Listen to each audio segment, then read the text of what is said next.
L'invité de Tir Croisé ce soir, c'est Jean-Luc Mélenchon. Bonsoir. Bonsoir. Le fondateur de la France Insoumise et député européen. On va parler évidemment de la manifestation de demain contre la loi El Khomri. Mais aujourd'hui, l'actualité, c'est bien entendu l'abandon de François Hollande. Il renonce à la révision constitutionnelle. Quelle est votre réaction aujourd'hui ? Bon, d'abord, oublions un peu l'aspect politicien de toute cette histoire, parce que c'est une lamentable manœuvre qui se retourne contre son auteur. Moi, je crie victoire et je suis très soulagé. Mes arrière-petits-enfants futurs remercient le président de la République de renoncer à les discriminer. Je voudrais vous rappeler que nous étions tous en très grand danger, car un Français sur 4 a au moins un grand-parent étranger, immigré.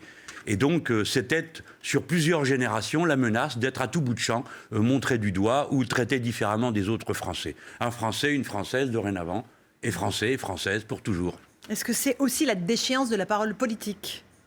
De la parole politique, non, vous êtes bien injuste. Pourquoi ma parole serait-elle déchue en général, du fait que celle du président de la République l'est? Bon, on ne peut pas le prendre très au sérieux, cela va de soi.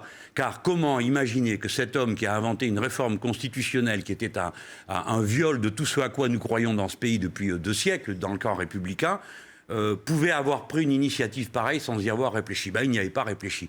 Et vous savez, les conséquences, vous n'avez pas fini de les mesurer. Car comme la loi, notamment le contenu d'état d'urgence, a été modifié, toutes les procédures qui ont été menées au nom du nouvel état d'urgence vont être mises en cause maintenant par la défense des personnes qui seront prévenues. Donc c'est un chaos indescriptible qui s'annonce à l'horizon. Bonjour la lutte contre le terrorisme dans de telles conditions. La faute à qui ? À la droite ou à la gauche ? Ça dépend ce que vous appelez la gauche. Moi, je plaide innocent, je n'ai rien à voir avec tout ça. Mais la faute, d'abord et avant tout, à lui. C'était à lui de ne pas prendre une initiative de cette nature. Il a été chercher ça dans les textes de l'extrême droite, lui-même dénonçait ça quelque temps avant. Il a cru faire un bon coup. Et ça se retourne contre lui. Mais au passage, le pays a perdu 4 mois de débats inutiles, créé des divisions incroyables et surtout menacé des millions de personnes dans ce qu'elles ont de plus cher, leur appartenance à la patrie républicaine des Français. Ça va le suivre longtemps J'espère que ça le suive jusqu'à la retraite que je souhaite la plus tôt possible. 2017 ? Oui, pourquoi pas, c'est le moment démocratique pour le faire. Et les gens qui seraient attachés à avoir des idées plus républicaines pourraient me préférer moi à lui. Patrick Kanner, qui est le ministre de la Ville, soutenu par Manuel Valls, affirme qu'il y a des centaines de Molenbeek en France. Est-ce que vous êtes d'accord avec lui ? Est-ce que vous en connaissez ? C'est incroyable de parler comme ça. Enfin, c'est un ministre, il est là pour essayer de résoudre les problèmes, pas de les aggraver. Qu'est-ce que ça veut dire, Molenbeek ? D'abord, il y a été à Molenbeek.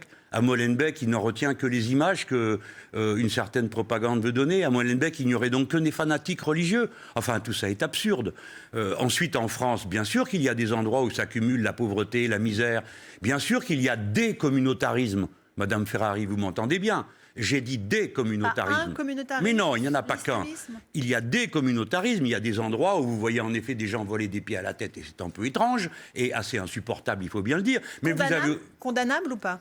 Ah ben, personnellement, je condamne absolument le communautarisme. Mais je vois bien que le gouvernement... Je dis des communautarismes, je n'ai pas pu finir ma phrase, mais je pourrais vous parler des quartiers où le vendredi soir, il est impossible d'allumer la lumière dans la cage d'escalier parce qu'il y a des gens qui ont mis du scotch dessus et qui attendent en bas que quelqu'un veuille bien ouvrir la porte parce qu'ils ne feront aucun travail. Donc la France est harassée par les communautarismes religieux. Il faut donc détendre l'atmosphère, pas crisper. Quant à tous ces quartiers, c'est une honte. Déjà qu'on a banni ces pauvres gens, qu'on les a enfermés entre eux. Et maintenant, on les montre du doigt en les désignant tous comme des assassins potentiels. Parce que c'est ça qu'il y a derrière la formule du ministre. Ce n'est pas juste. C'est notamment faire litière de l'effort que font des centaines de gens pour améliorer la vie de leur quartier. Mais comment lutter contre la radicalisation dans ces endroits ? La radicalisation, vous êtes bien d'accord pour dire qu'on ne la mettra pas en relation avec la pauvreté et le confinement dans un ghetto. Ce n'est pas lié pour vous ? Bon, c'est des fois lié, des fois oui, des fois non.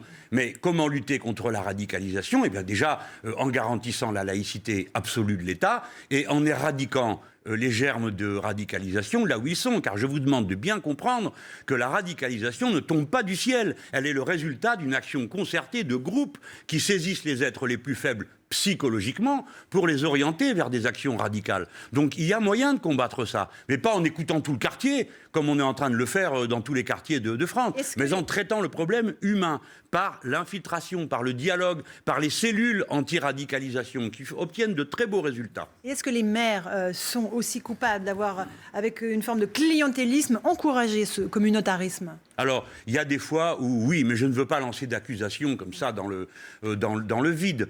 Pendant un temps, il y a eu beaucoup de maires, j'en ai connu en Essonne, lorsque j'étais moi-même un élu local, et des plus notables, qui pensaient acheter la paix en subventionnant tout le monde et n'importe qui. Pensez à qui ? Des associations, non, je ne vais pas mettre de nom parce qu'après je vais me fâcher avec la moitié de la terre, mais qu'ils sachent tous que j'ai une mémoire très vive de ces situations et de ce qu'ils disaient de moi à l'époque, lorsque je refusais que l'on subventionne des associations dont le caractère cultuel était évident.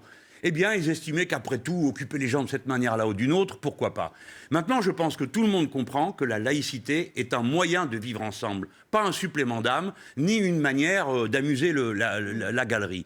Il faut donc que l'État soit strictement laïque. Il faut donc que les institutions publiques soient strictement laïques. Et pour tout le monde, pas celui-ci a le droit de faire une crèche et l'autre n'a pas le droit de s'habiller de telle ou telle manière. Ça, ce n'est pas normal, pour ne prendre qu'un exemple facile à présenter et auquel chacun a des images à attacher. Dernière question sur ce sujet. Est-ce que vous êtes pour la perpétuité réelle pour ces terroristes ? C'est un débat qui a eu lieu depuis quelques jours. Mais la perpétuité, c'est la perpétuité. Qu'est-ce que tous ces gens viennent rajouter aux lois et quoi ? La perpétuité réelle, et de temps à autre, avec enfermement...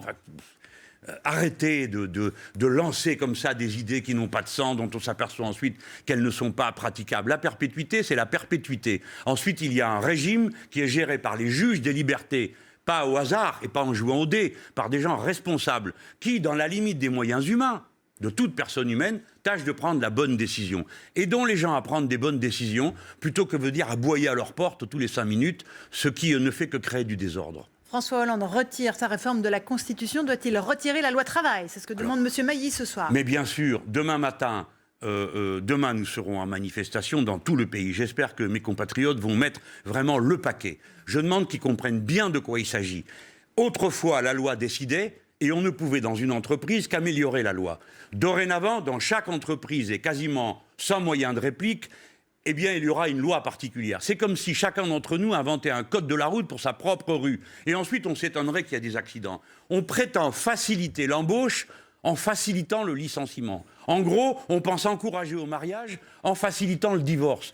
Tout ça est ridicule et crée des conditions de vie infernales pour les gens qui vivent de leur travail, qui doivent se lever le matin, aller au travail, en revenir. Tout cela vont être persécutés par de telles dispositions. Je demande au président de la République qui a laissé faire assez de bêtises, cette fois-ci d'assumer sa responsabilité. Nous, des millions de gens, nous avons voté pour lui, pensant qu'il était meilleur que le précédent. Il s'avère être pire. Nous avons été dupés. Il nous doit, nous aussi, de nous céder. Après tout, il a cédé à la droite aujourd'hui. Il pourrait bien céder à la gauche de la rue demain. Combien de personnes attendez-vous demain ? 1 Beaucoup. million plus ? Ce sera un échec Moi, j'ai dit une fois 1 million, mais peut-être que j'ai mis la barre trop, parce que beaucoup de gens devront faire grève pour être là, et ça coûte beaucoup dans les salaires. C'est très difficile. Il n'y a que les bourgeois qui croient qu'on manifeste pour s'aérer et qu'on fait grève pour se distraire. Ce sont des choses qui coûtent aux salariés. Donc moi, je ne me mêle pas de faire autre chose que d'apporter mon soutien, ma fraternité, d'être dans les manifs avec les autres, et voilà. Mais demain, vraiment, les gens, bougez-vous, parce que si vous laissez passer ça, après, qu'est-ce qu'on devient ? Vous avez 64 ans ? Vous allez être candidat à la présidentielle, vous avez lancé ce mouvement de la France insoumise. Est-ce que vous croyez encore possible une candidature de François Hollande ? Eh bien, ça le regarde. Une fois, j'ai dit qu'il ne le serait pas. Est-ce que j'ai eu raison ou tort ? Mais à la vérité, je m'en moque. J'aimerais bien, cependant, qu'il le soit. Je vais vous dire pourquoi. Parce qu'à ce moment-là, les gens pourraient comparer ce qu'il a dit la dernière fois et ce qu'il a fait. Et on pourra comparer ce que moi, je disais à son sujet, et les gens verraient que j'avais raison. Alors peut-être qu'il m'est arrivé, parfois, on a dit « vous êtes trop dur ». Mais aujourd'hui, qui viendrait me dire que j'ai été trop dur dans les critiques que j'ai présentées contre lui ? C'est moi qui avais raison. De temps en temps, on peut aussi le dire. Alors pour le reste, oui, j'ai proposé ma candidature, j'ai ouvert un site qui en est la plateforme d'organisation, et j'espère que de là va naître un grand mouvement. Il a bien commencé, j'en suis à 88 000 parrainages citoyens. Je dis bien parrainages citoyens, Parce qu'il faut d'autres parrainages pour la présidentielle. Mais oui. D'élus. Et qui seront intégralement publiés. Vous le savez, désormais, Oui, les Alors, règles ont changé et le temps de parole aussi a changé. Oui, ils ont trouvé un nouveau moyen pour se débarrasser de leurs concurrents. C'est-à-dire que, d'abord, le temps de parole ne sera plus le même, comme vous venez de le dire, ne sera plus égal aussi longtemps. Et deuxièmement, les parrainages, qui sont déjà pas faciles à trouver, 500 parrains, c'est pas tous les élus qui peuvent parrainer, c'est certains, qui ont un privilège qu'ils n'ont jamais demandé. Et ce sont donc, en quelque sorte, les notables qui désignent qui a le droit d'être candidat ou ne pas l'être. Donc imaginez-vous que les appareils de parti serrent la vis à fond. Je le sais, j'ai été membre d'un tel appareil, donc je sais comment ça se passe. On empêche les gens de signer. Et du coup, on espère se débarrasser des concurrents. Bon, imaginez-vous que vous ayez la prochaine élection présidentielle et que je sois empêché d'y être. Est-ce que vous trouveriez ça normal? J'ai tout de même déjà rassemblé 4 millions de voix. J'ai été élu avec 5 fois le nombre de voix qu'il faut pour élire un député national. Donc moi, voilà ce que je leur propose. Allez, bon, d'accord. Faites votre caprice. Rendez ça plus dur, surveillez les gens, parce que c'est ça qu'ils vont faire. Faites-le. Mais laissez les citoyens, eux aussi, parrainer. Donnez un chiffre. Moi, je dis 100 000, mais ça peut être 1 million. Si vous voulez, 1 million de signatures avec un numéro de carte électorale vaudrait parrainage d'une candidature. Mettez le chiffre que vous voulez, mais donnez aux citoyens le pouvoir de le faire. Si vous ne le faites pas, c'est que déjà vous avez peur du peuple. Voilà ce que je leur dis. Une dernière question sur la rémunération de Carlos Tavares, le patron de PSA, qui a doublé en un an 5,24 millions d'euros. C'est immoral ou c'est normal? C'est totalement immoral, mais c'est drôle parce que vous voyez comment est l'imaginaire.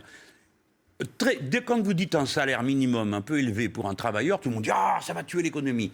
Et quand c'est pour un patron, non, beaucoup de gens trouvent ça normal. Vous avez même un gars comme Gattaz, qui se donnait que le mal de naître, dans le bon berceau, qui dit « Ah c'est normal, ça récompense l'effort ». Mais quel effort? Quel genre de travail font ces personnes pour mériter à elles toutes seules 530 années de SMIC d'un travailleur honnête qui se lève tous les matins pour y aller? Moi, je pense que ces patrons coûtent beaucoup trop cher. On pourrait trouver à moins cher. Les patrons arrivent à trouver des ouvriers à moins cher. Il me semble que les salariés devraient pouvoir trouver, et les citoyens, des patrons qui coûtent beaucoup moins cher que cela. Voilà ce que je propose. Pas de salaire en dehors de la fourchette de 1 à 20. Je suis sympa, c'est 1 à 20.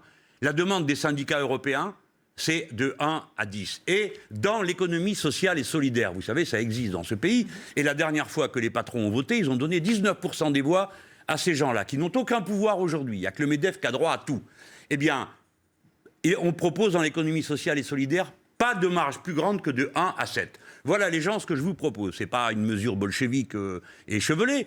Pas de salaire de 1 plus grand que 1 à 7 l'écart. Donc, quand le patron veut s'augmenter, il est obligé d'augmenter le petit dernier des salaires de la maison. Eh bien, ça serait juste. Parce que le meilleur mérite, c'est celui de ceux qui produisent, pas de ceux qui font semblant de diriger. Donc, vous lui demandez de renoncer à cette rémunération? À toute cette rémunération? Une partie? Non, Madame Ferrari, je ne peux rien lui demander. Ces gens-là n'ont pas d'oreille.